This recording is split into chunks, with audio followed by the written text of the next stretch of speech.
Sending and receiving faxes using your Outlook account is a fast and convenient way to fax by email. How to send a fax using Outlook. Step 1.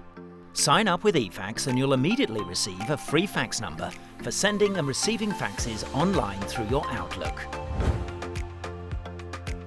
Step 2.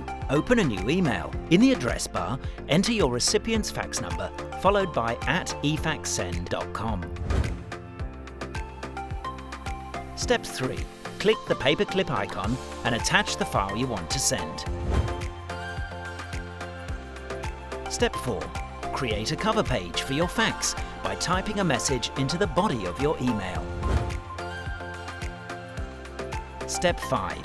Click the send button and your fax will be on its way. An email confirming that your fax was sent will arrive in your inbox. How to receive a fax with Outlook. You can also receive faxes through Outlook just like regular email.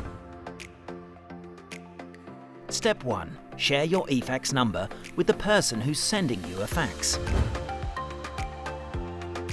Step 2. Your fax will be delivered directly into your Outlook inbox as an email attachment. Click to open, view, or forward your fax.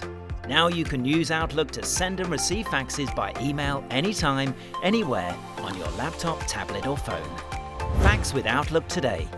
Sign up at efax.com to get started.